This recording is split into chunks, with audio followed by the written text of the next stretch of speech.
welcome to the templates tutorial. In this video, we'll learn what templates are and how to work with them. From creating templates automatically, how to edit the automatically created templates, and how to create templates manually, there's a lot to cover. So let's get started.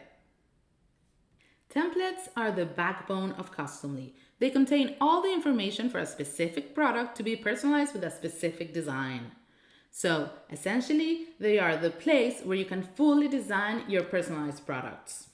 There are two ways of creating templates, automatically and manually. The automatic way happens when you select a product base and a design from the start menu. The result of combining the two of them is an automatically generated template. Templates have two main components: the print file settings, where you configure everything about how the product will be printed, such as print size, format, and quality, and the preview settings, where you configure the interactive mockup customers will see in your storefront. You can also create a template manually by inputting all the information for your personalized product. This would be the print specifications, your design, the mockup images, and so on. To create a new template manually, go to the template menu and click Create Template. Let's create one from scratch together. We'll start by naming the template and setting the print file dimensions.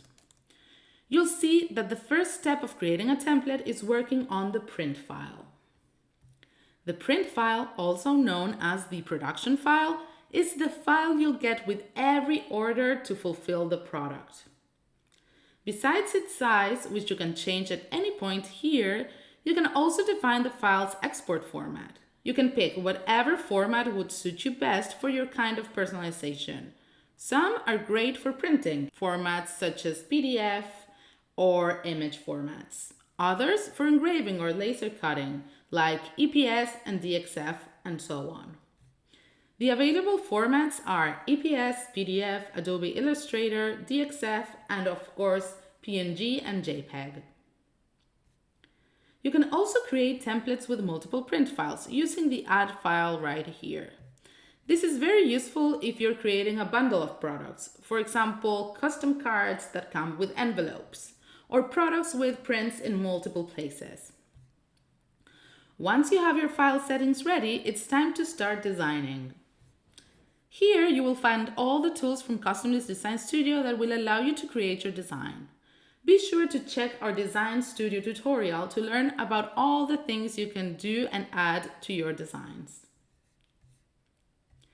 Since you'll be designing on your print file, make sure you add any other design elements that are important for printing, such as crop marks or cut lines.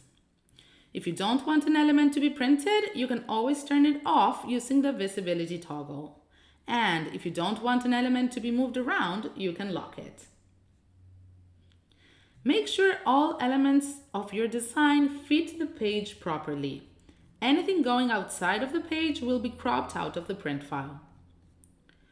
Once you're done with the print file, you can move on to the second step where you'll configure the preview. The preview is the interactive mockup that shoppers will see in your store. It will have all the personalized elements of the design you just created placed on actual pictures of the product. So we'll start by uploading a blank product image to use as the background, or by choosing to use a solid background color instead. Once your background is defined, you'll see all the layers that were created on the print file placed on top of your background.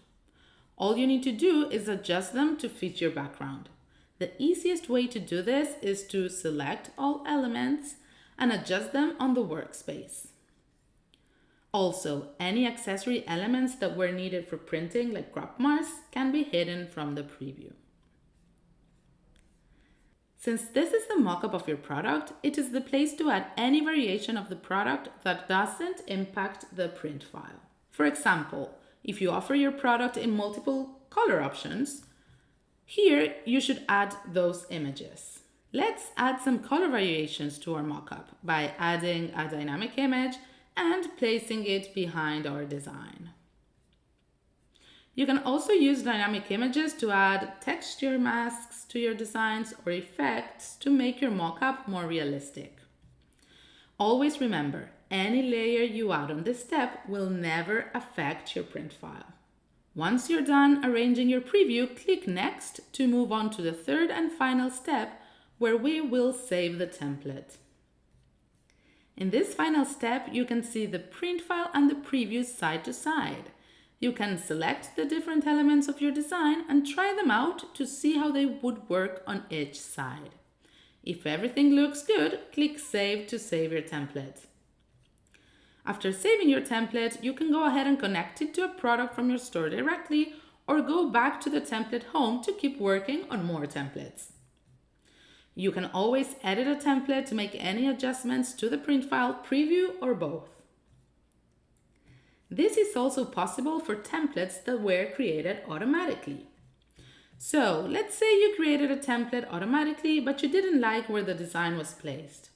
You can always find the template that was created, edit it, and adjust elements the way you like.